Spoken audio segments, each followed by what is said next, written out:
Assalamu alaikum wa rahmatullahi wa barakatuhu. My name is Basharat Salim. I am the Executive Director here at the Islamic Society of North America. On behalf of ISNA, I would like to welcome you all to tonight's program. As you know, our topic for tonight is COVID-19, Search, Vaccine, and Hope. I want to welcome our panel of speakers. We have with us Dr. Muzammal Siddiqui, Dr. Nabil Safdar, Dr. Abdul Al-Sayed, and Dr. Ambareen Nihal. I would introduce them, inshallah, as we go in the program. The format is going to be each speaker will speak for 15 minutes in the beginning, and then at the end, we're going to spend about 20 minutes in Q&A. Inshallah, we expect a lot of questions from the audience, so we'll spend about 20 minutes in Q&A. As you know, 2020 has been a very difficult year for all of us. Obviously, the challenges still continue. At the top of the list has been COVID-19, with 21 million cases at this time and more than 365,000 deaths. Obviously, this has been a global challenge, and we all have gone through it. Here at ISNA, back in March, when this pandemic started, we took many initiatives, and one of them was we established the National Muslim COVID-19 Task Force. We obviously had other organizations that were part of this task force. Islamic Medical Association of North America, we had the American Muslim Health Professionals, as well as the Fiqh Council of North America.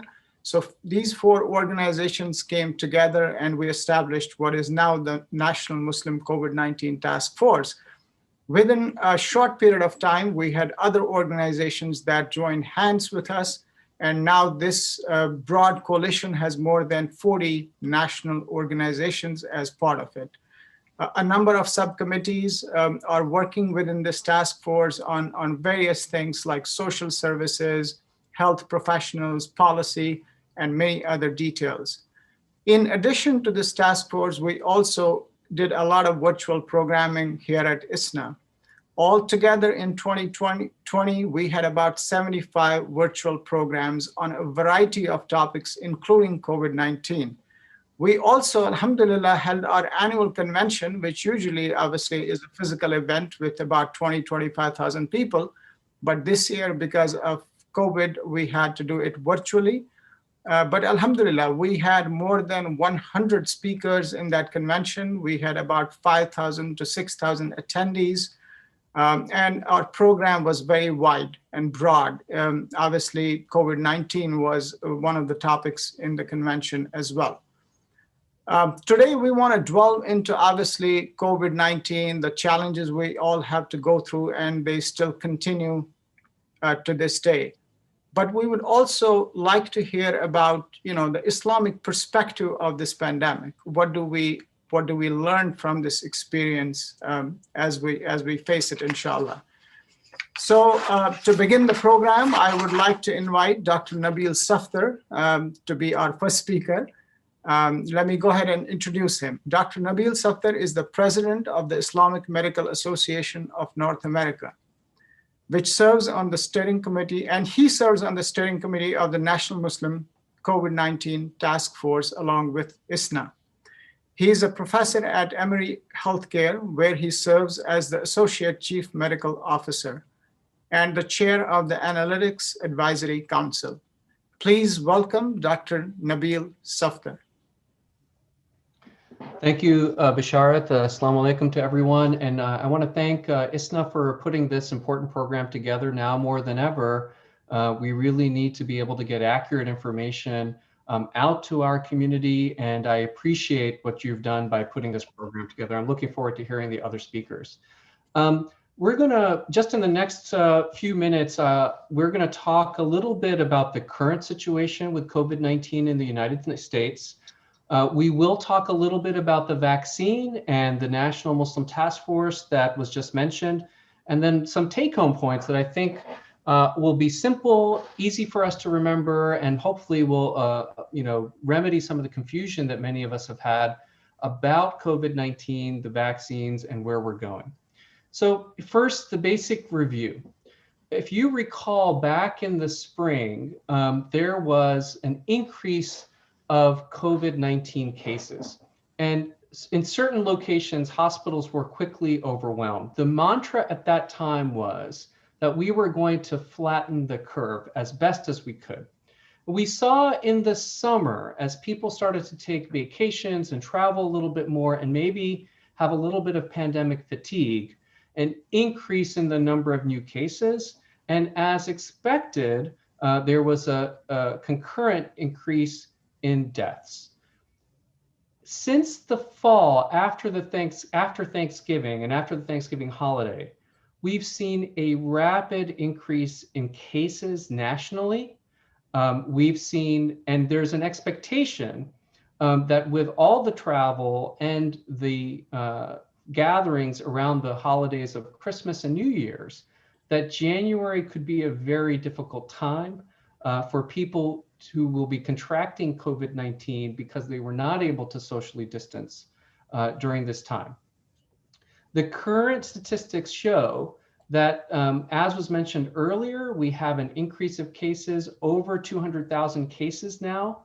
And we have an increase in the number of deaths that correlates with that as well.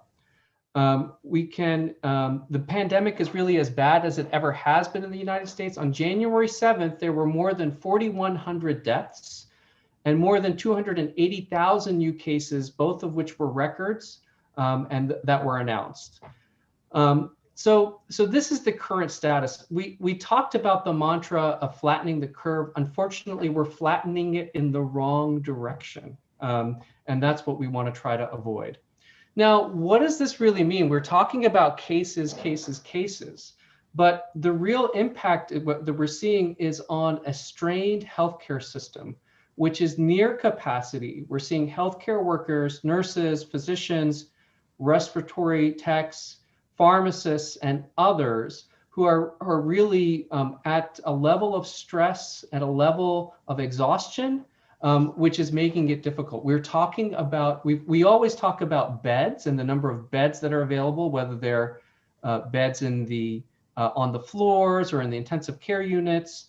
But a bed is only good if there are staff or providers available to help the patients there. So what we're seeing is that there are shortages of skilled nursing, shortages of physicians, and in some cases, shortages of critical supplies that don't impact only those folks who have contracted COVID-19, but also potentially those that are scheduled for surgery, those that are planning on getting treatments, or that may have an unexpected emergency like a heart attack or a stroke, God forbid.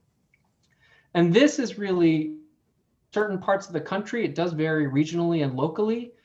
We know that there have been really severe situations in parts of California and other states where we've seen cases really go through the roof. And that's what we want to avoid. So if you can look at this map, you can see where you are in terms of the number of average daily cases. It's going to vary, but depending on what the healthcare system is and what availability there is, there's potentially a really dangerous situation where the number of cases are just overwhelming the existing healthcare system. And this is increasingly becoming the situation everywhere. So this is a serious situation. It's not something that people are exaggerating. If you talk to friends or family or acquaintances that are healthcare workers, ask them what it's like, ask them the level of stress, and realize that this is a critical piece of our infrastructure, which if it fails can impact any one of us or anyone in our families. Now, what's the solution? The basics of the preventative measures that we've been discussing all along have not changed. We need to continue to socially distance. We need to continue to wear masks when we're around other people. We need to continue to practice hand hygiene and other types of hygiene. We need to continue to limit the size of large gatherings. These are the real basics that we have known for some time. These basics haven't changed. These basics apply through holidays. These basics apply through field trips, whether elementary school or college or meetings. national meetings or whatnot. These are the basics that we should continue to adhere to. Dr. Fauci just recently in an interview has expressed his concern about a really grim January and early 2021 for fear that we have not been following these basic measures that we've all been aware of for some time. And I can sympathize because it is difficult, but I will encourage myself, first of all, and everyone to continue to follow these basic measures. Now, there's hope.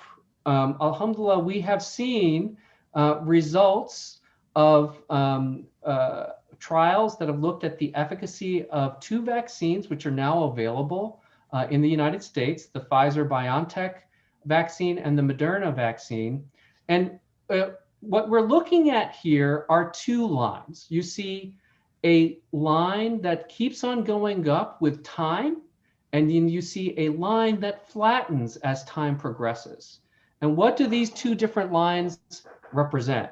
One is a group of people who did not receive the vaccine and continued to get COVID-19 related disease. And the other is a group after a few days after receiving the full complete dose of vaccine, you can see how that line flattened out. That group did not continue to get significant disease after getting their doses of vaccine. So these are really promising and really effective vaccines. We're getting about 95% efficacy for these 2 that are available in the United States. Now, there are challenges getting the vaccines delivered, distributed to the people that need them. There has been, as you know, recommendations by the ACIP and NASEM and CDC, et cetera, about how and in which kinds of phases to release these vaccines. And depending on your location and your state, there may be greater availability or lower availability, but they are coming. And I would encourage you to check with your primary care providers to figure out where you fit in line to get these vaccines. In fact, many of them will be reaching out to you by email rather than flooding their phone lines. Electronic communication, I think, is really an effective way to figure out where you fit. Right now, this is available to healthcare workers and those elderly in long-term care facilities. Now, we have seen a lot of misinformation, a lot of myths, a lot of rumors about these vaccines. I mean, some of the questions are legitimate questions that I've had as well. Are there severe side effects from the vaccines? Are the vaccines halal? Did they take shortcuts in approving these vaccines? Can I stop wearing a mask, for example? Is there one better than the other? And I just want to say quickly that the vaccines, Moderna and Pfizer vaccines, are equivalent functionally. They are both highly effective. No, if you receive the vaccine, you cannot stop wearing a mask and stop social distancing at this point. Inshallah, in the future that will happen, but there's a difference between not getting severe disease and being infective or infected, and it's not clear yet whether after the vaccine you can still be infected or infective to others. Were there shortcuts taken during the vaccine trials? So you may have heard the term EUA, Emergency Use Authorization. The CDC authorized these vaccines to be used. They did go through phase 1, phase 2, and phase 3 trials. And I'll be honest, I was skeptical at the beginning as well. But what I saw that they did is because this was such a national, and in fact, international worldwide emergency, the CDC and other similar agencies overlapped some of the steps. They made sure that they poured in all of their resources to these trials. There was efficacy done in a phase 3 trial with over 70,000 participants between the 2 different vaccines. I feel very confident about the safety and efficacy of these vaccines. I received the first dose of the vaccine already and plan on receiving the next dose next week. Are the vaccines halal? I will defer to the expertise of our religious experts, and I'm curious to see what our colleagues from the Fiqh Council of North America and AMJA and others have said. But I'll tell you, we've already consulted with them. There are no objectionable ingredients in these vaccines, in the 2 vaccines that are currently available in the United States. There are no objectionable ingredients. Now, because we've seen and we've known that there's a need for a trusted source of information all along, as Brother Basharat Salim mentioned earlier, there was the task force on COVID-19 put together, and in collaboration with the Black Muslim COVID Coalition, we've been able to put together several statements of guidance, and we've put together some information about COVID-19 as well. These are some of the same issues and topics that I've talked about a little bit before. We've seen questions about what is a vaccine. We've seen questions about what about the mRNA technology. I want to tell you in no uncertain terms, the mRNA vaccines do not change your DNA. There is no exposure to live vaccine. There is no way that you can get COVID from getting these vaccines. And we've seen questions, again, about whether we can stop wearing a mask, stop social distancing, et cetera, some of which I've addressed earlier. These sources of guidance are available on various organization websites, including ISNA, AMHP, IMANA, and of course, you can always refer to the CDC and other sources of trusted information.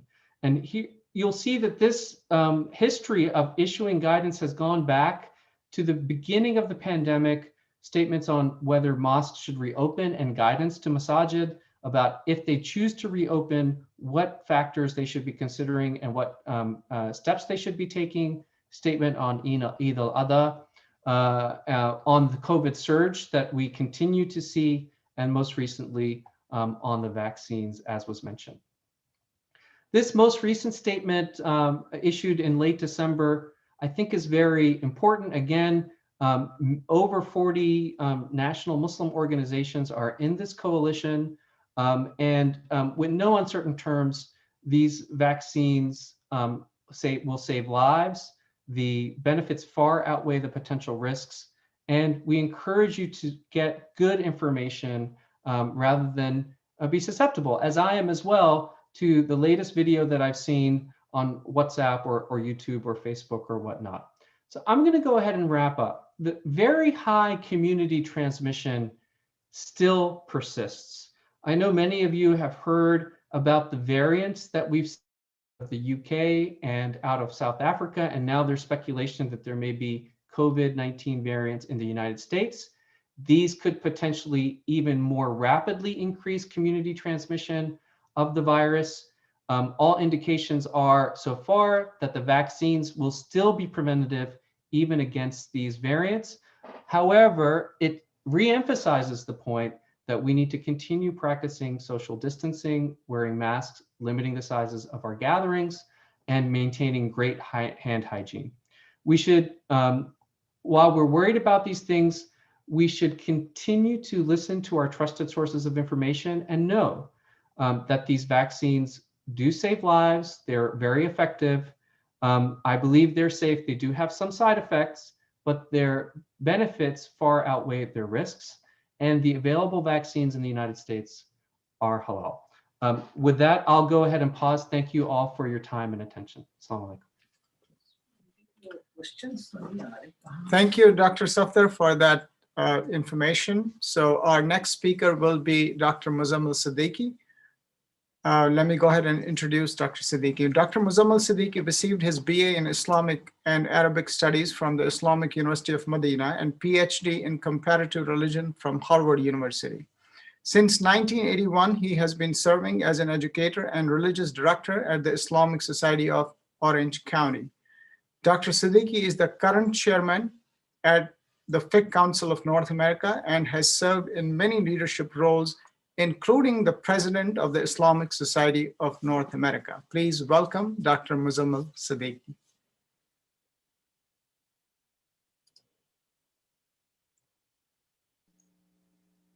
Assalamu alaikum wa rahmatullahi wa barakatuh. Alhamdulillah. Wassalatu wassalam ala rasulillah wa ala alihi wa sahbihi wa man wala. Thank you very much, Brother Bishar Salim. It was nice to hear Dr. Safdar presented a very full presentation, mashallah, from every aspect. I'm very thankful to ISNA organizing this meeting. We are at a very difficult time. Because unfortunate event that happened day before yesterday in Washington, horrible thing that happened. And then also this pandemic that is going on for almost 1 year now. It has increased. It has increased a lot. Here in California, we are one of the 3 states that are hardest hit. Arizona, Rhode Island, and California. California, I think, is number 2. Here we have almost 2.5 million people who are affected, and about 28,000 people who have passed away. Then there is increase in the number of deaths, so much so that cemeteries are getting, they don't have space now for graves or proper graves. And so we turn to Allah subhanahu wa ta'ala first of all. We ask Allah subhanahu wa ta'ala's blessings and help and remove this difficulty from us. Sometimes people blame and abuse time and curse time, which is, we are not allowed to do that. La tasubbu dahr, as the Prophet said, do not curse time. Time is in the control of Allah subhanahu wa ta'ala. It is okay to say it's a difficult time. Just like Lut alayhi salam, when the angels of punishment came to his community, to his people because of their sins, he said, Hada yawmun asib, this is a difficult day. So it's okay to describe the day as a difficult day.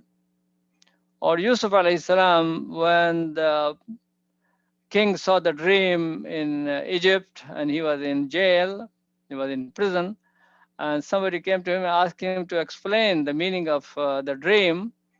And he mentioned that you will have sab'un shidad, 7 years of hardship. So sab'un shidad, that is sab'am, there are 7 years of hardship.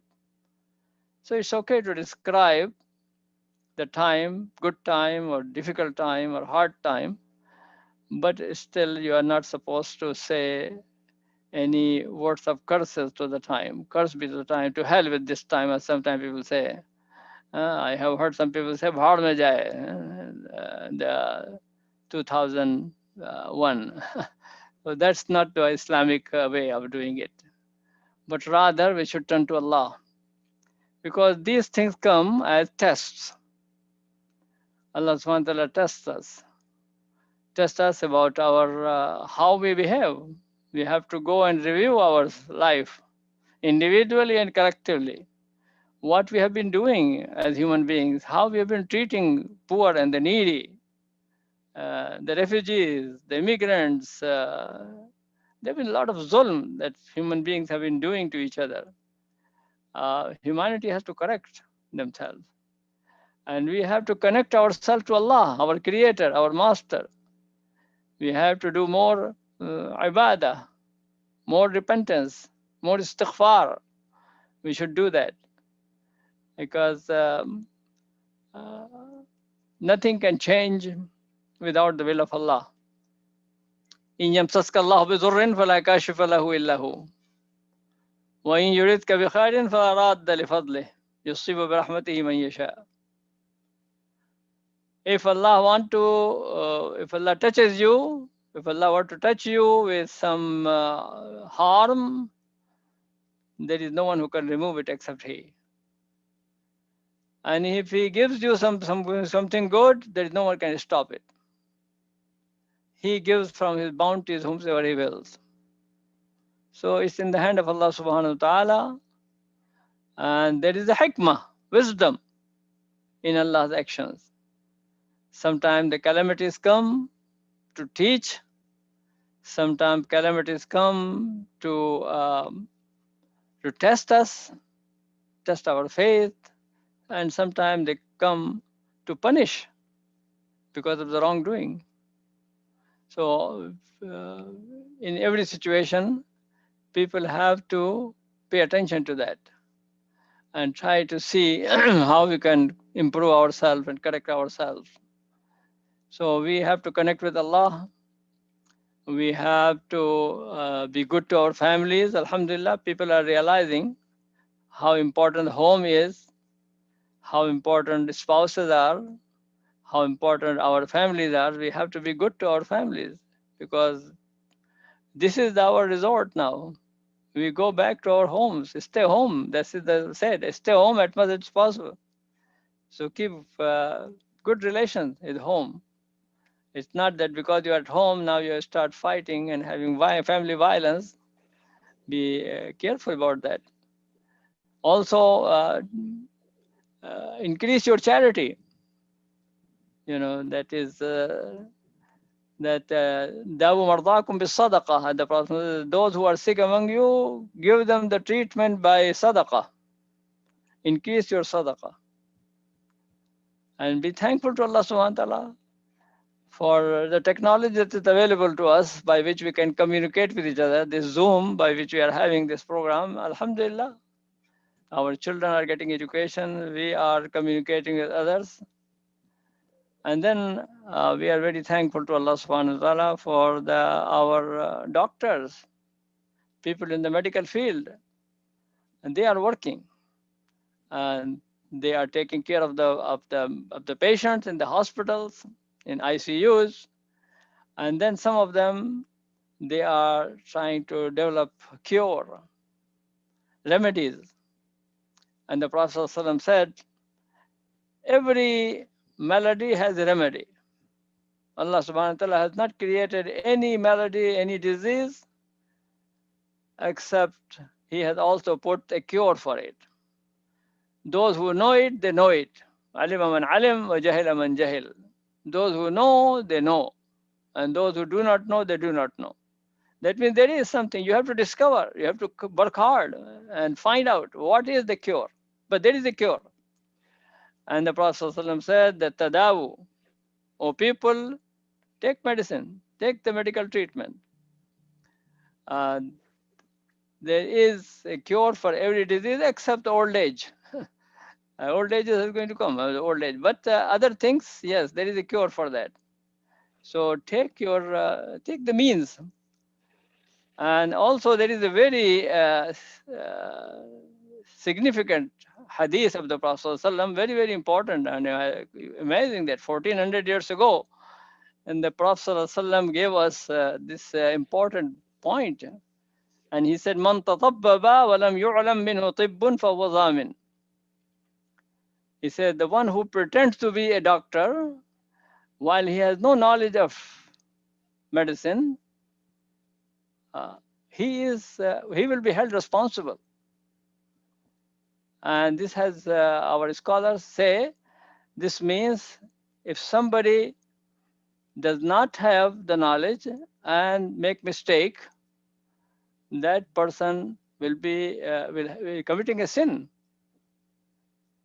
Or in a similar way, one can say, of course, a doctor can make a mistake too, but the doctor with due diligence, without any negligence, if he does and he make mistake, he will not be held.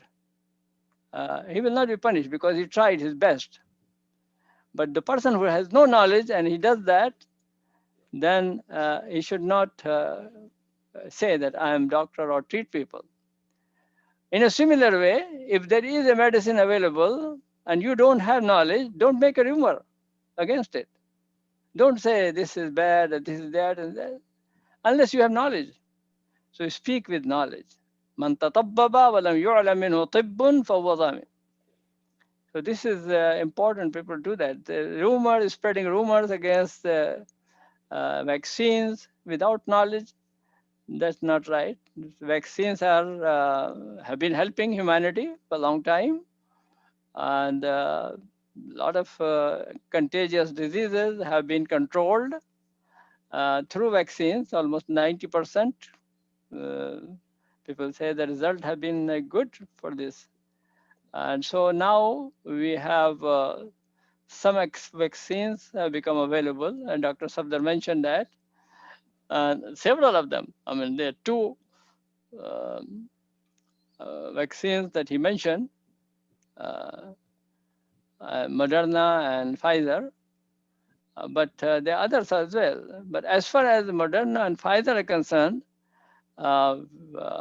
we at the Fiqh Council of North America, we talked about it, studied and consulted medical experts, and we found that there is nothing that we can say not halal. There is nothing haram in them, in the ingredients of these vaccines. They don't contain porcine, they don't contain this human cells, or other anything that is for. We have full fatwa on that at ISNA, at Fiqh Council's website. One can go and check that, in which we have mentioned that from both medical point of view as well as from the fiqh point of view, religious point of view, we mentioned that. So, Alhamdulillah, thank Allah subhanahu wa ta'ala that this cure is available now. May Allah subhanahu wa ta'ala make it good for the people. Of course, I'm not a doctor, so I don't say to people to go and use it. You have to consult your doctors about that. Talk to your doctors, and if on the advice of the doctors, you use it. But it looks like it is good. It looks like it is beneficial, and it is now authorized by our CDC as well as FDA, Federal Drug Administration, as well as Center for Disease Control. They have authorized, and that's why it is being widely used in the countries all over the world. Now it's being used.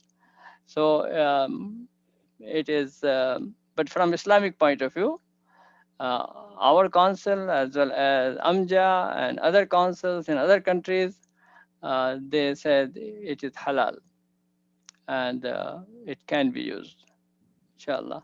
But at the same time, I want to emphasize two things. One is dawa and the other is dua. Dawa is very important. Use the dawa, but don't neglect the dua. Dua is also very important. It's very, very important actually. La yaraddul qada illa dua. Whatever is Allah subhanahu wa ta'ala decree, Allah can change that if you make dua sincerely. So make dua. Dua especially during the night, before the Fajr time, it is a good time. Make istighfar, make dua. Ask Allah subhanahu wa ta'ala to remove the Allahumma arfa' anna hadha al-waba. Allahumma arfa' anna hadha al-waba. Allahumma arfa' anna hadha al-bala. Allahumma inna nastaghfiruka wa natubu ilayk. Allah, we ask you, Ya Hannan, Ya Mannan, Ya Zal Jalali wal Ikram, برحمتك نستغيث. يا حنان يا منان يا ذا الجلال والإكرام برحمتك نستغيث برحمتك أصلح لنا شأننا كله. Make all our affairs good.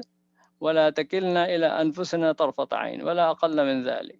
And do not leave us to our own devices, even for the twinkling of an eye, or less than that. So these are moments that can bring us, inshallah, very close to Allah subhanahu wa ta'ala. May Allah subhanahu wa ta'ala have mercy upon us and bless us. Wa akhir da'wana alhamdulillahi rabbil alamin. Barakallahu fikum. Jazakallahu khairan. Thank you, Dr. Siddiqui. Our next speaker is Dr. Abdul Al-Sayed. Dr. Abdul Al-Sayed is a physician, epidemiologist, progressive activist, educator, author, speaker, and podcast host. Dr. Al-Sayed earned a doctorate in public health from Oxford University, where he was a Rhodes Scholar. He holds a medical degree from Columbia University, where he was an NIH-funded fellow and Soros New Americans Fellow. He is the chair of Southpaw, Michigan, and a political contributor at CNN. He is the D. Roy Visiting Professor at the University of Michigan and a scholar in residence at Wayne State University and American University. He has served as one of the 8 members of President-elect Biden's 2020 Unity Task Force for Healthcare. In 2018, Dr. Abdul Al-Sayed ran for the governor of Michigan. Please welcome Dr. Abdul Al-Sayed. Bismillah ar-Rahman ar-Rahim, wa salatu wa salamu ala Sayyidina Muhammadin wa ala alihi wa sahbihi ajma'in. Assalamu alaikum wa rahmatullah. It is a privilege and an honor to be with you all tonight. I was asked to speak as, in my role as an epidemiologist and former health commissioner in the city of Detroit, and to talk specifically about why we are experiencing the kind of surge in COVID-19 transmission, hospitalization, and mortality that we're seeing right now, having just broken in this country alone 4,000 deaths in one day yesterday, and also to speak a little bit about the way that we can protect ourselves, including the COVID-19 vaccine. And just so that folks don't say that I don't practice what I preach, I'm going to show you my left shoulder today, simply because I just got my vaccine. And so to let you know that what I'm speaking to, I'm also following. To speak a little bit about COVID-19 transmission and dynamics, I want to say a couple of things that I hope will be helpful for folks, inshallah, to put in context what we're experiencing right now. The thing about infectious disease epidemics is that they tend to bend our minds because they don't follow the usual pattern of events. When we think about something increasing, like I want you to imagine putting some milk in a cup, right? You put a little bit of milk, you put a little bit more milk, you put a little bit more milk, and there's a linear increase in the amount of milk in the cup based on how much milk you poured into the cup. And that's the way our minds tend to think. We tend to think in linear functions, right? Put a little bit, add a little bit more, add a little bit more, and there's a bit more every time you add. The thing about transmission of diseases is that they tend to grow exponentially. And exponential growth is really hard to wrap your mind around because it tends to explode in terms of dynamics. And that's why we start to see these massive increases over a couple of days, because every amount adds a little bit more. And so you tend to get this explosive dynamic. The best way to think about it is like a fire, right? Fires don't just spread a little bit at a time, they tend to spread outwards. And so you end up having huge amounts more fire. And they start small, just like viral epidemics start small. And so, one way to think about this is like a toaster fire, right? You know that if you don't put out a toaster fire, it has the potential to take down your house. And if you don't put it down when it's in one house, it has the potential to take down a whole neighborhood. And if you don't put it down in a neighborhood, it has the potential to take down a whole city. And that's how fire spreads. Epidemics are the same way. And right now we are in the worst phase of this particular pandemic. We had done what we needed to do through the summer months, in large part because of the nature of what the summer offers us, which is the ability to go outdoors regularly and to reduce the spread.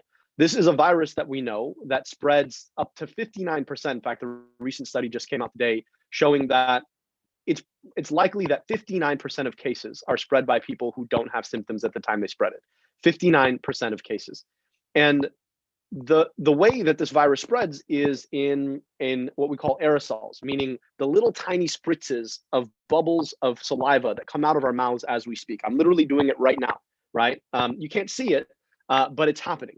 And those little tiny bubbles of saliva, each of them can carry between 100 to 1,000 particles of the virus. And if somebody were to come here and breathe in this space where I was just speaking for some time, they'd likely take in some of those tiny bubbles of saliva, and they would likely take in the virus. Now, because it spreads through people who don't know that they have the virus at the time, obviously people tend to be a little bit more lax.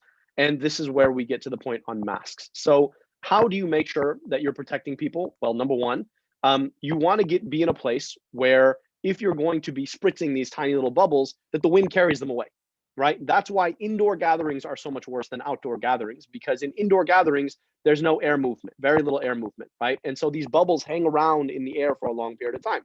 Whereas if you go outside, there's constant air movement. Imagine blowing bubbles outside, right? Think about blowing a bubble indoors versus blowing a bubble outside. Imagine a bubble didn't pop when you blew it and it just bounced around, right? You could imagine that bubble would stay around for a long period of time, the kind of bubbles that you play with children. But imagine you blew a bubble outside. If you ever played bubbles with children, you know that the minute that you blow them outside, they blow away, right? And that's exactly what happens when it comes to COVID-19 transmission. The second point is that you have to cover your mouth because you don't know if you're spreading it, given that 60% of the spread of the virus is attributable to people who don't have symptoms, meaning they don't know that they're sick. They're either before symptoms come or they never get symptomatic at all, right? And that's the danger here. So we'd had summer months where people were more likely to be engaging outdoors. And then when it got cold in large parts of the country and people moved indoors, there was an increase in the amount of spreads. Again, you have these exponential dynamics. You have a situation where people are not wearing masks because they believe, well, I don't think I'm sick. They don't think they're sick. We should all be good. But again, this disease is spread by people who are not experiencing symptoms at the time, and they're doing so indoors. And then you can imagine, right? People will say, well, I have my group of people that I engage with. Well, if every group has a small group, right, you can imagine how that moves quickly and people don't know they're sick when they're spreading it. And you can imagine the kind of explosive dynamics. So I want folks to understand how this all comes together, the explosive dynamics rather than the linear dynamics. The fact that it's most likely to be spread by people who don't think they're sick at the time because they don't have symptoms, and the fact that it engages and can stay in a place for a long period of time, even after the individual who was spreading it has left. And so the key thing that we need to be able to do, even beyond the vaccine, I'll talk about the vaccine in a second. The key thing that we have to do is make choices about reducing the spread of this disease. And I know that's really hard first person. I've been living in this scenario just like all the rest of us. But what that means is choosing not to engage in the same kinds of gatherings that we would usually engage in, whether that's a large gathering like Salatul Jum'ah, or that's a smaller gathering with a small group of friends. You don't know who has it. Again, 60%, 59% of cases are attributable to people who don't have symptoms. And so if you're assuming that you're not sick, right, because you're not feeling symptoms, you are making a flawed assumption. And if you're assuming that somebody else doesn't have the disease because they are not feeling symptoms, you're making a flawed assumption, right? And so it means wearing a mask whenever we're outside of our own homes. It means foregoing those gatherings, large and small, that we otherwise would have taken for granted in the past. And it means having good hygiene practices, whether that's washing your hands regularly or using hand sanitizer to make sure that anything that you might have touched that you put in your own mouth and nose doesn't then propagate virus inside your body.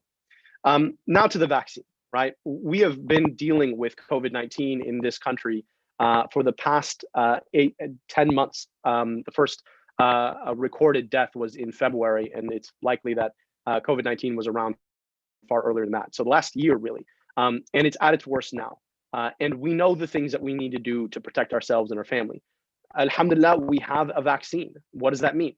It means that we have a safe and effective, clinically proven vaccine that has been tried in a large number of people, shown to have a minimal side effect profile, which includes pain at the site of infection or the kinds of symptoms that come from your immune system ramping up to take on what it thinks it's fighting, which is a small piece of the virus. We'll talk a little bit about the mechanism in a second. Or it may mean just a level of malaise. But that's mainly the side effect profile for people who don't have serious allergic responses to vaccines and may have had that in the past. And it's shown to, after 2 doses, to have 95% effectiveness, meaning in trials, the arm of the study that got the real vaccine versus the arm that got a placebo, saltwater, they were 95% less likely to have to be infected with the coronavirus. So that's what we have. And folks ask a couple of questions, and I want to answer them to the best of my ability. The first is, how did we get this kind of vaccine so fast? Right? In the past, the fastest we'd gone from a disease to a vaccine was 4 years. How did we do this in terms of going from virus to vaccine? How did we do this in less than a year? Well, the technology, right, relies on what we call mRNA. So to put in perspective, imagine your DNA is like the book of life, right? It codes all of the things that a cell can possibly do in your body. mRNA is like a note that you might take out of the book of life, right? If you wanted to understand how to make a particular recipe, right? So you've got the recipe book of life, that's your DNA. Your body will copy out, right, a note out of that DNA, which is called mRNA, messenger RNA. And then it'll take it to the machinery that makes proteins, which are what your cells are functionally made out of, and turn it into something. And then your body immediately tears up the note, right? And so they've been thinking about using this body's process to generate a code, right, a recipe for a piece of a virus that would tell your body, right, how to encode an immune response to that piece of the virus, because of course your body will encode an immune response to anything that it knows is not part of itself, right? So imagine you could then take the book of life for that particular virus. You could encode a small piece of that virus, right, through the note, and then your body's own system would generate that piece of the virus, and then your body's immune response would say, wait, that's not part of me, right? And then would generate an immune response. That's how this works. The technology to do this has been around for probably about 10 years. And a lot of it is driven by the fact that we now can encode a book of life for a whole virus very, very quickly. And once you can do that, the minute that we encoded the viral DNA, right, the book of life for the virus, we could then, in theory, plug and play this technology and move faster.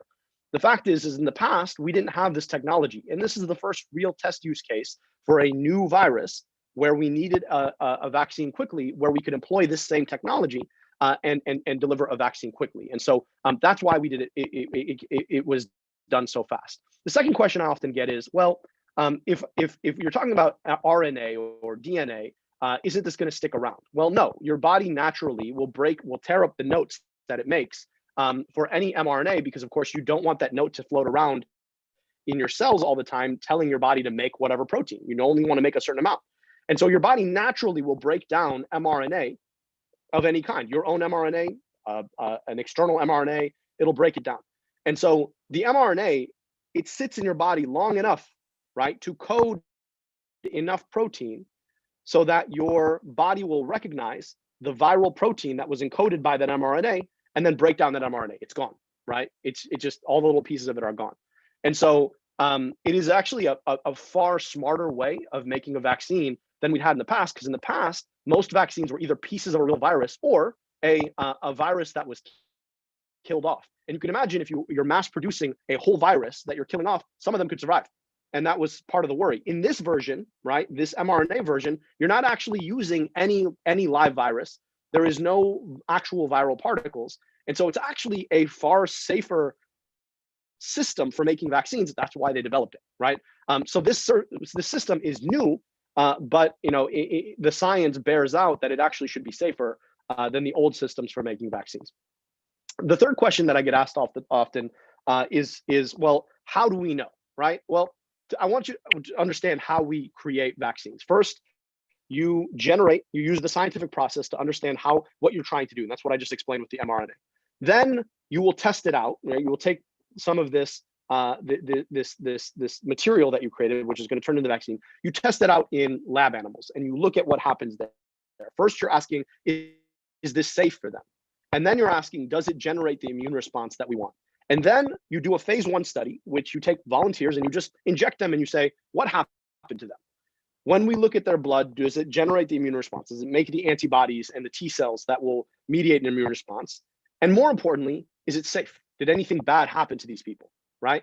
And then you'll do phase 2 and phase 3, where you're actually then taking 2 arms, right? And saying, we're gonna randomize you to either getting the vaccine or getting salt water.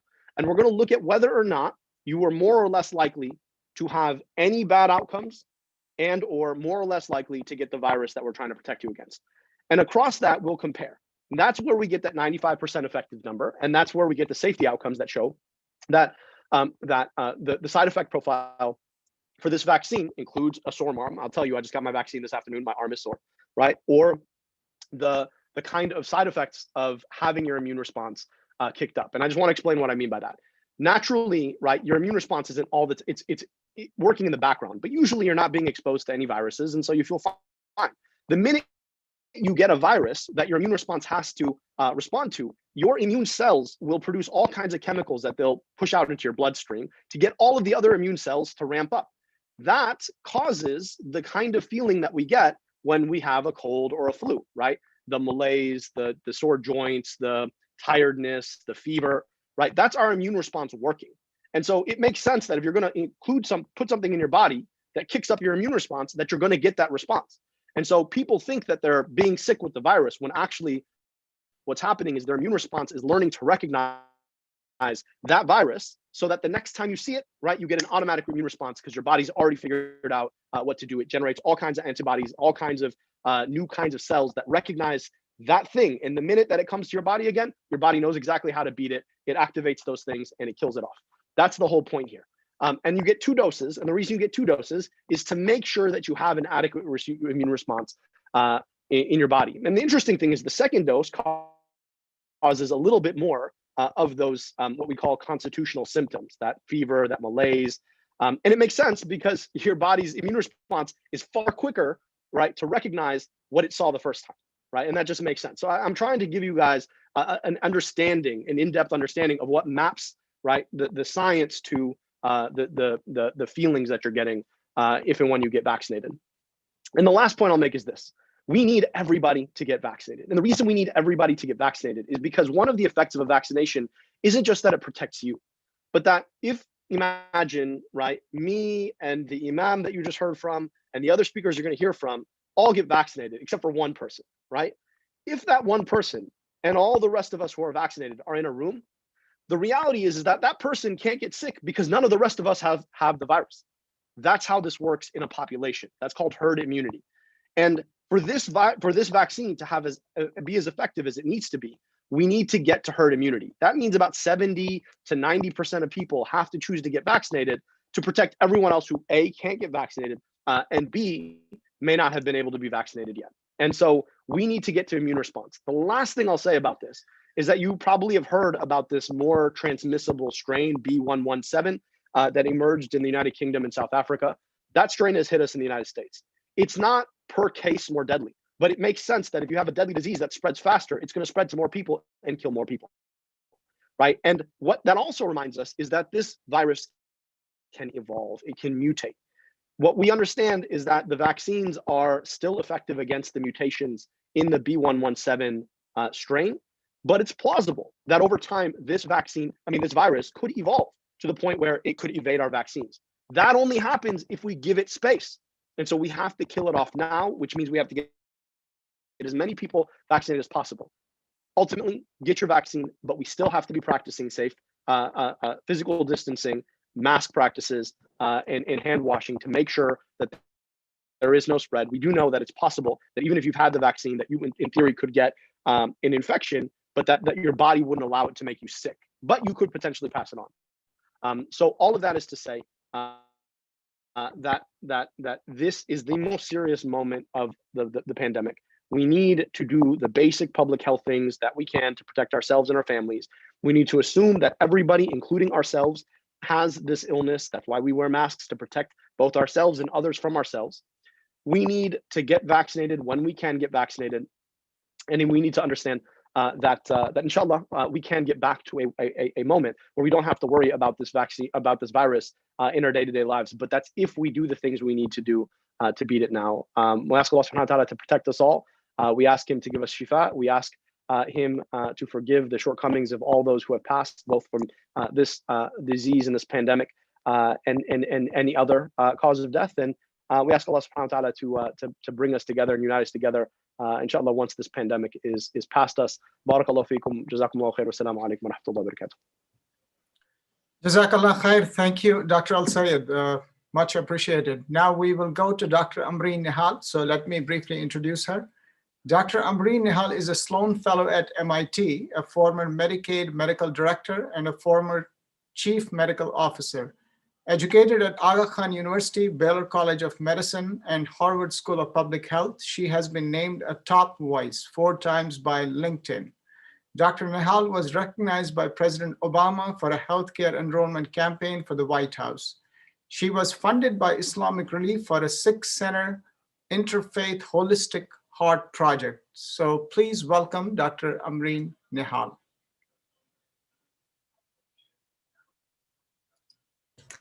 Just need to unmute. Assalamu alaikum, everyone.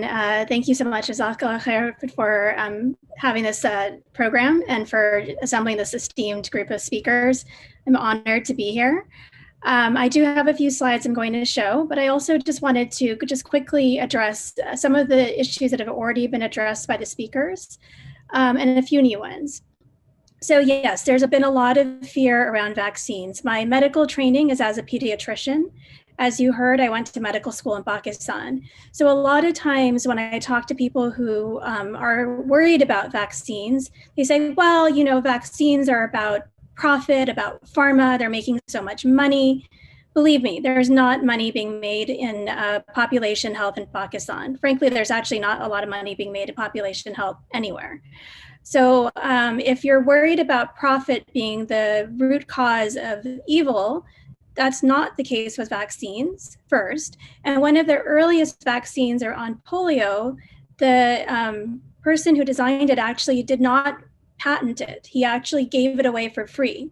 So that's the origin of vaccines. Secondly, as Muslims, we don't have convents or monasteries. We have a history of engaging in business. In fact, despite a lot of the ways in which we are wrongly characterized, a lot of times people will say that Islam was spread by the sword. It wasn't spread by the sword. If you look at the history of Islam and where it spread along trade routes. And so we are inherently have a history of being merchants. And so there's nothing wrong with profit. In fact, we have, wonderful scholars, including the ones who are here today, who help us understand how to realistically engage in the world as business people who do so honorably for create social good and take care of ourselves and our families and our community all at the same time. So please don't, we should be multicultural. Many of us live in the United States, but have roots within the last 1 to 3 or more generations in other countries. We should always take the best from every culture. And this idea about, oh, it's only profit is bad, vaccines are bad, therefore, these are reactions to excessive profit that happens in certain, capitalist structures. And that's not to say capitalism is wrong, but just understand the origin of those fears. And, as Muslims, we should always be people of reason. We should always consider many different points of view and understand, we should be people of understanding. So I just wanted to address that very quickly, just so that we have that baseline understanding as to where the fears come from and why they don't apply. The other thing is remember is that the vaccine movement, anti-vaccine movement, actually started with a lot of understandably concerned mothers who are mostly in middle class in suburban America who don't face the same kinds of dangers. And so they were very concerned about their children. I think a lot of us who might have worked in refugee camps, who might have worked in villages, we see the reality of what disease can do when you don't have all of the luxuries we have here in the United States. And even with all the luxuries we have, even with good baseline health, good nutrition, when something like this happens as a pandemic, we basically go back to what we were experiencing in the Middle Ages. And so we have to always be ready for things to change and not get complacent that, oh, okay, I'm driving a Prius and I'm buying my food from Whole Foods, therefore I'm safe. There's never a therefore. Again, you always have to be very aware, read, use your rational intellect that Allah subhanahu wa ta'ala has given us, and use that as a starting point. So I'm just going to go now to my slides, and let's see. I think I have to go PowerPoint slideshow. Okay, so I'm currently doing a year at MIT. I'm a Sloan Fellow. So I have no conflicts of interest to disclose, so I'm not being paid for this presentation. So just some of the objectives, learn some of the basics, which you've already heard, understand the spread, be empowered to protect your family, serve as a good role model, become a source of spread of factual and science-based information, and learn how to find up-to-date information yourself. So just as a warning, there's some things that are on slides that I'm not going to go over, but I think we could probably provide them as links so that you can review them later. As you already heard, so this is the COVID, this is an official name. It's in a similar family of viruses as a common cold. There is a crown of spikes on the surface, and I'm going to talk about that in a little bit more detail. You already heard that it's an RNA virus, so not a DNA, but an RNA, which helps us make proteins. And it is considered to have jumped or mutated from animals, which is partly why it's been acting so weird. So this is, the takeaway I want for you to have from this picture is that even this tiny virus is complicated. So when we form a vaccine, the vaccine only takes one little part of it. So would you rather have one little part here, or would you rather have all of this in your body, right? You'd probably rather have the controlled one little part, not all of this to do damage. So again, same thing with just a different picture. So there are many different parts. This red spike protein here is what helps the virus get into the cell, okay? And then when it's into your cell, it takes over your cell and uses it for its own purposes. And so again, very complicated virus, but we only care about one part of it. So, so that RNA is put into the vaccine, a very small part, and it is used to form the proteins. And that once the protein, only the spike protein, not the whole virus, is in your body, then, or the RNA for it, then your body can develop an immune response in a very specific manner. So as compared to the really dangerous immune response that can happen to the entire virus, you now have a response only to a part of it. So it's more controlled. So I'm going to show you a quick video that I posted on LinkedIn. Oops, hold on one second. Maybe I need to. Okay, I guess we're going to talk about how the vaccine works. So both Moderna and Pfizer are using the same technology, and this is how it works. So the virus itself has on its surface these proteins called spike proteins. And if we generate antibodies against spike proteins, then we confer immunity for the most part. So that's what we want to do, but we don't want to use the entire virus. So when you look at the genetic material inside the virus that encodes all of the proteins and everything that has to be in the virus, when you look at all of it spread out, there's only a little tiny bit that's important to make the spike protein. So scientists took that little tiny bit in red and put it into a delivery vesicle. That delivery vesicle is a coat of lipids that looks just like the surrounding of your cell. That allows that to fuse to the human cell when it gets in you, drops the RNA into the cell uses those instructions to make spike protein, and you have spike protein that the immune system can recognize. And when the immune system recognizes and mounts a response, you get antibodies. Great, so that is the video. Is on TikTok, believe it or not. So, I mean, you can get really good information from anywhere. So, but, you know, just make sure you check it with somebody else. Why can't we just let the, virus rip through the whole population? No big deal, we'll get over it, right? We've got great immune systems. Problem is there are long-term effects. So we are only starting to learn the long-term effects. This is only a short list of the multiple ones but literally it is being found to cause maybe early dementia, cognitive impairments, long-term lethargy, blood problems. There's so many problems we're only starting to understand. So again, the vaccine will allow you to have a very controlled response to protect you versus allowing it to rip through your whole body and poke holes into different parts of your lungs and your brain. It does, God forbid, really terrible things. So we've already covered this. The important thing again to remember is that, it's going to be really hard. People want to have weddings, people want to get together. At weddings, people sing. There is one example, I think from South Korea, where a woman went to church and she became a super spreader because she was singing in church and she spread it to many people. So don't be that person. Regarding herd immunity, this is you have to, one red dot could be, could spread it to all of these people, and then each of those people can then spread it to other people. So again, don't be that person. So vaccination is not only for coronavirus. So I know that there's a lot of care that's going on through telehealth, but for your children, please be sure to still get the regular vaccines. The flu shot is still recommended. And we've already talked about how the more people who get the vaccine, the more effective it is. So one thing I want to highlight from here is you can move a lot of things online banking, bill pay, shopping. You can use telehealth. Minimize your trips to the grocery store. Pick up, even when you go to the grocery store, don't pick up something, look at it, and then put it back down. Minimize the things that you touch. I'm going to skip the rest of the slide.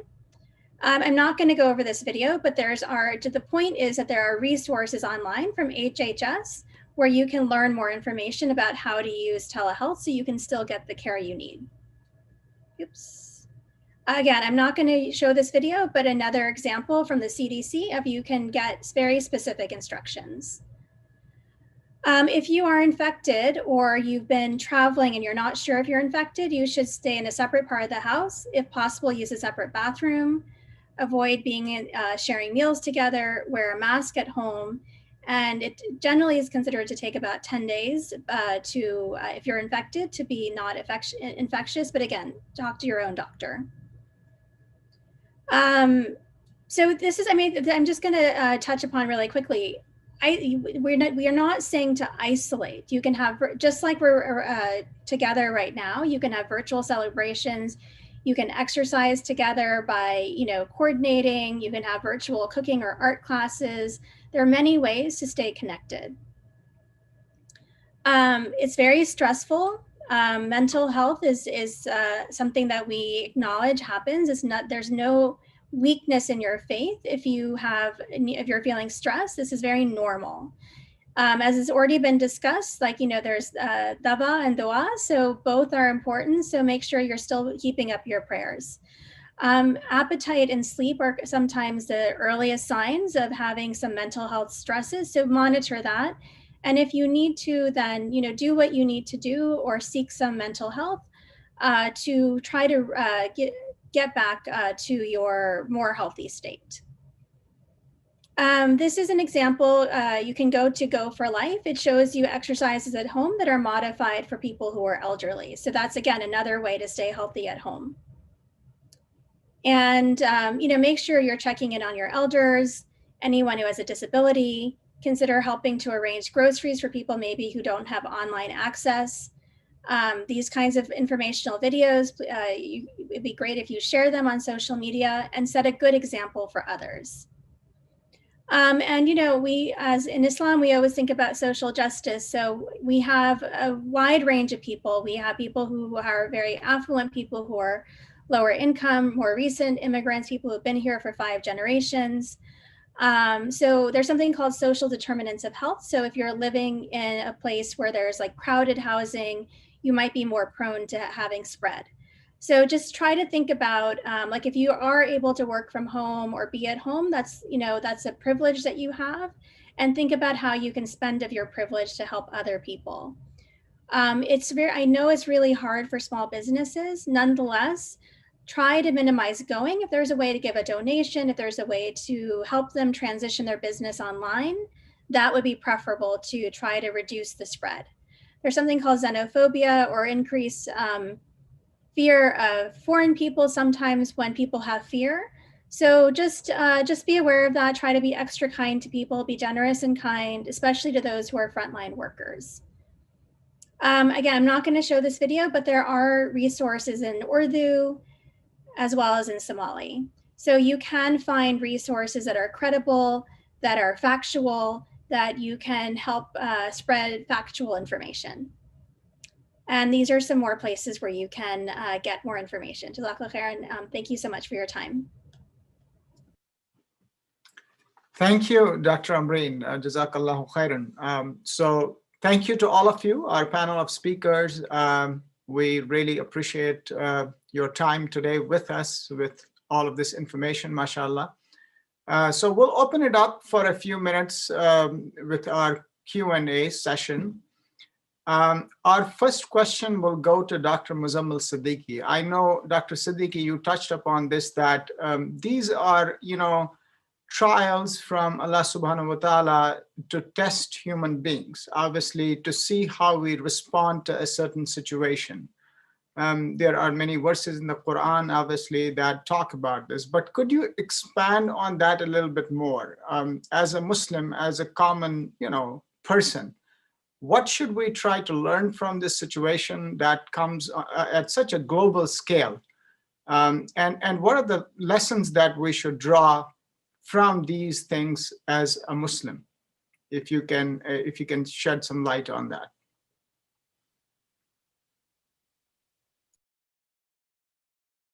I think you are on mute, Dr. Siddiqui. It's all right.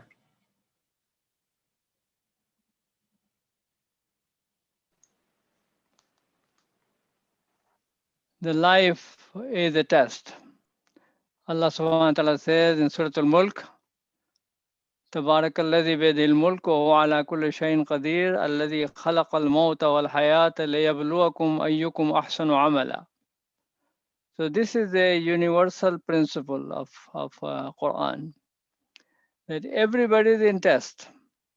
When you are healthy, you are in test. When you are sick, you are in test. When you are rich, you are in test. When you are poor, you are in test. So don't think that because somebody is healthy, it's okay. I can do whatever I want, because it can change. So everything is in that way that we have to look into that. Sometime, it's the mercy of Allah subhanahu wa ta'ala that we are, we do things, live our life and all the things, but the difficult times also come. And our scholars have discussed that why these tests come. So they mentioned that sometime it is a warning from Allah subhanahu wa ta'ala, so that you correct yourself, make yourself better. Sometimes it's a punishment also. It happened to many people in the past, and it can happen anytime. And sometimes it's a teaching. So learn how to treat and cure, like we are hearing from our doctors. They are finding out more and more about these things. And getting into this is a very, very, something that you cannot see even with a microscope. It's very difficult. Tiny thing, but it's causing so much havoc. It's in the control of Allah subhanahu wa ta'ala. So you're learning from that, how these things are happen. And sometimes it's a blessing. It's a blessing also. Blessing is that when people go through this, correct themselves, improve themselves, it becomes a blessing for them. So one can look at it. We cannot say that everything is a punishment. No, it could be different things. Some people get it for the punishment, some people it's for a blessing for them. So people can learn from that. So learning is important, getting benefit from that. And then, of course, you have to use the cause and effect. Allah has created this world that way. That is,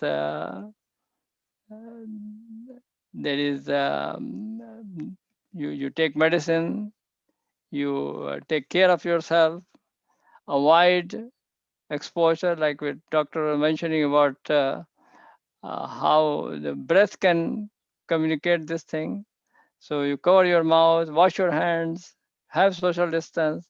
All of these things, these are important rules that should be followed. But at the same time, correct yourself, improve yourself, make yourself better people, help yourself. Look at the thing that how people have been abusing the resources that Allah subhanahu wa ta'ala has given them. How much injustice has been going on in the world. How much wrong things we have been doing. I mean, it's a blessing of Allah that Allah is not punishing. But and Allah, if Allah subhanahu wa ta'ala want to punish people for what they do, He would not leave anyone on the face of this earth. Ma taraka ala dhahriha min dabba. So Allah subhanahu wa ta'ala is giving time for humanity, learn from that. Jazakallah khair. Thank you. Doctor, I'll say, obviously, you said that all of us should get vaccinated at some point. Obviously, that's going to take some time. The question is about this vaccine rollout. We know that initially the plan was to get 20 million people vaccinated by the year end, which is already passed. And I believe at this point, maybe about 4 or 5 million people have gotten their first dose. Can you talk about that strategy and what we know so far, and how, based on that, what can we say for the next few months? Yeah, well, I want to just be very clear. So people should talk to their own doctors as they think about their vaccination plan. The Pfizer vaccine is approved via emergency use authorization for 16 and up. Moderna is approved 18 and up. The Pfizer vaccine is approved for pregnant women, as is Moderna, I believe. Especially for people with past allergies and people who are pregnant or breastfeeding, they should speak with their clinicians as they make this decision. Now, the reality of it is that the U.S. in a lot of ways has suffered one of the worst courses of COVID-19 in the entire world, and that is a function of a series of really problematic decisions that didn't start in 2019 or 2020, by the way.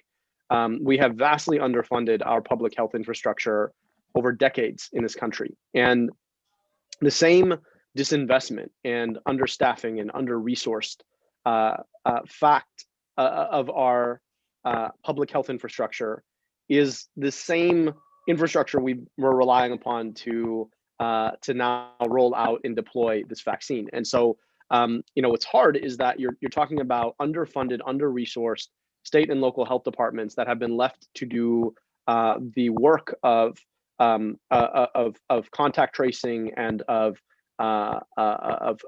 surveillance and of deployment when it comes to this pandemic, that are now being asked to shoulder the work of deploying a vaccine out into the world. And so it's no wonder that we are as far behind as we are.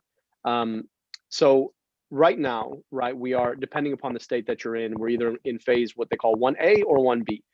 1A was 2 groups: those who are most likely to have a bad outcome if they get sick, and those are folks who live in long-term care facilities. So they account for about 40% of all pandemic deaths in the United States, and the people who are most likely to be exposed, who are frontline healthcare workers.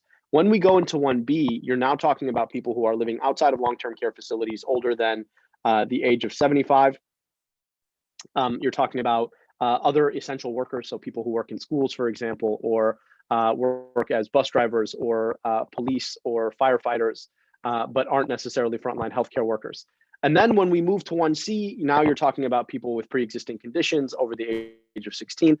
You're talking about anyone age 65 and up, and you're talking about other groups of essential workers as well who have to go out in the community to do their work. And then you're moving into phase 2 and phase 3, which is a more broader general population. The fact is that there are 65 different plans depending upon where you live in the country, and a lot of them suffer from the same issues of lack of staff, lack of resources, lack of time, and lack of coordination.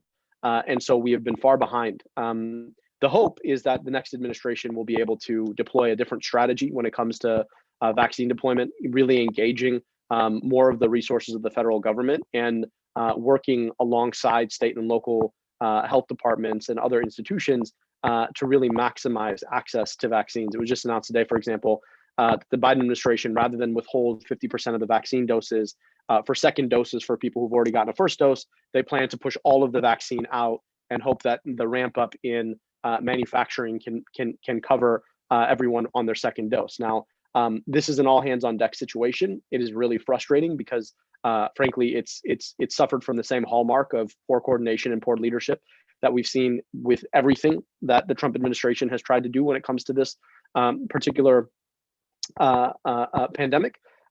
But we hope that, inshallah, with the change of an administration leadership that is far more focused on evidence-driven policymaking and recognizes this pandemic for what it is and the science underlying it, that we will get better policymaking. But I'll say this: you're dealing with an event that has that has no real parallel in modern history, and in some respects, it's a lot more complex even than the last time we faced a real pandemic like this, which was 1917, 1918, because there's so much more that has to go into a response when you have the technology and the infrastructure to do it. The problem is that we've been underfunding our basic infrastructure to do this work for decades now, and so we are just catching up. And a lot of it is also a comment on the role that government has to play even when you don't see it operating, right? Because the way you deal with the pandemic isn't to respond, it's to be proactive and to prepare. And the fact that we have not been prepared is the entire problem here. And so we have failed to prepare for this moment, and now we're unfortunately suffering the consequences. And we hope that a new administration can do better, and we believe that they will. It's just that this is a scenario where the lack of planning cannot be made up. It cannot be made up for, and here we are. Thank you. One more question is about, when people get this virus, it looks like obviously age plays a role, but some people show symptoms, some people don't even know if they have it, and in other people, it has a very lethal effect. So why is there that kind of variety of effect for this? What are the other factors other than, let's say, age that play here? And the question is to anybody, whoever feels like we can go ahead and talk about that. So please go ahead. I'll take a quick stab and then move it on. Yeah. Sure. We know that age and pre-existing conditions, people who have things like hypertension and diabetes and heart disease and any sort of underlying lung disease, tend to fare worse. We also know that the bigger the bolus of virus, the worse that the outcome tends to be. And we also know that that it is almost impossible to predict what individual is going to have a bad outcome. I can tell you that if you have somebody who's over 80, who has lung disease, who has other pre-existing conditions, that they're more likely to have a bad outcome. The fact is, though, I've with my own eyes met people who hit that category and fare okay, and I know people that who were in their 30s and were perfectly healthy and were killed by this virus. So the thing that people have to understand is that we cannot predict who's going to have a bad outcome.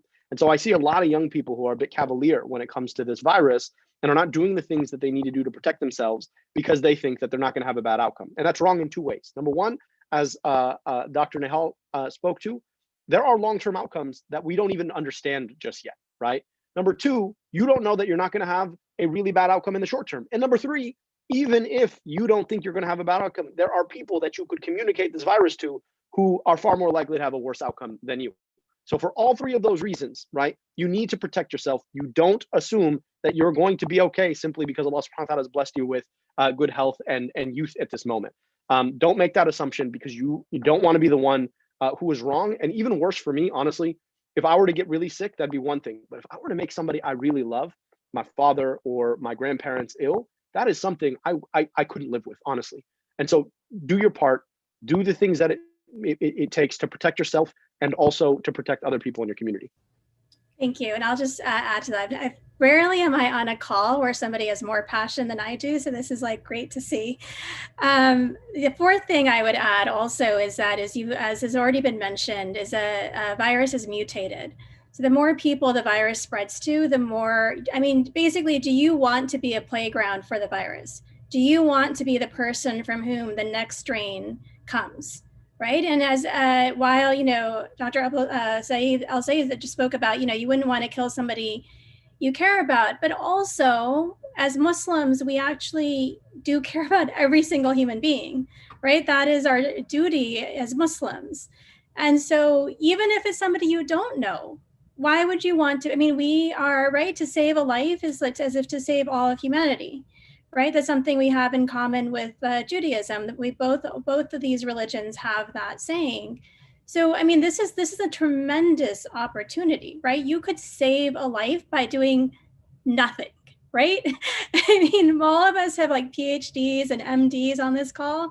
We went through all of this trouble to save lives. You literally just have to do nothing to save a life, right? And I mean, or not do nothing. You literally just say, you know what? Instead of doing brunch, why don't we do a Zoom get together where we trade recipes, right? Because doing nothing is really hard, because I have certain ADHD traits. For me, doing nothing is really hard. But do something useful. Organize a paint night. Organize, one thing that could be really nice to engage the elders in the community could be to record family stories on Zoom, or write them down. Like, there's so many, this is such an amazing opportunity to connect with family, to honor our elders in different ways. So it's very hard. It's very hard for this to go on and on. But also, as Dr. Safdar had already said, it's really hard on the people on the front line. And the doctors get a lot of the glory, but people who are cleaning the hospitals, people who are delivering groceries, I mean, these are low-wage workers who don't have a choice about whether or not they can go out or not, and they are risking their lives. Every single person who adds to the spread adds to the risk that you're putting them to, and the risk of their loved ones and their communities. And as Muslims, when Europe was going through the dark ages and having diseases, we were developing, cures for them. So, I mean, this is our legacy of social justice, of social responsibility, of caring for each other. MashaAllah, Jazakallah khair.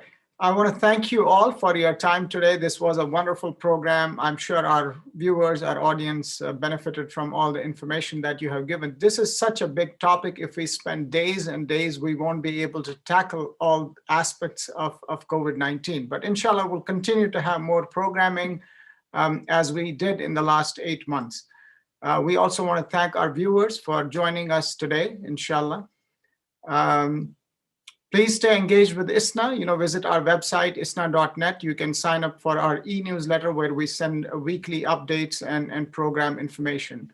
So to end our program, I would request Dr. Muzamil Siddiqui to close us with a dua, inshallah.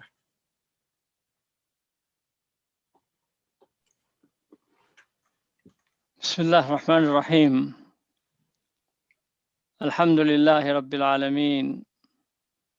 Ar-Rahman ar-Rahim. مالك يوم الدين إياك نعبد وإياك نستعين اهدنا الصراط المستقيم صراط الذين أنعمت عليهم غير المغضوب عليهم ولا الضالين اللهم يا الله يا أرحم الراحمين يا أرحم الراحمين نسألك موجبات رحمتك وعزائم مغفرتك والغنيمة من كل بر والسلامة من كل إثم والفوز بالجنة والنجاة من النار اللهم إنا نسألك الخير كله عاجله وآجله ما علمنا وما لم نعلم ونعوذ بك من الشر كله عاجله وآجله ما علمنا وما لم نعلم يا رحمن يا رحيم يا أرحم الراحمين يا رب العالمين يا حنان يا منان يا ذا الجلال والإكرام رب اغفر وارحم وأنت خير الراحمين اللهم عافنا واعف عنا اللهم عافنا واعف عنا اللهم احفظنا من كل بلاء ومن كل داء ومن كل وباء وصلى الله تعالى على خير خلقه محمد وآله وأصحابه وأتباعه أجمعين برحمتك يا أرحم الراحمين. Jazakallahu khairan. Assalamu alaikum. Thank you to all of you.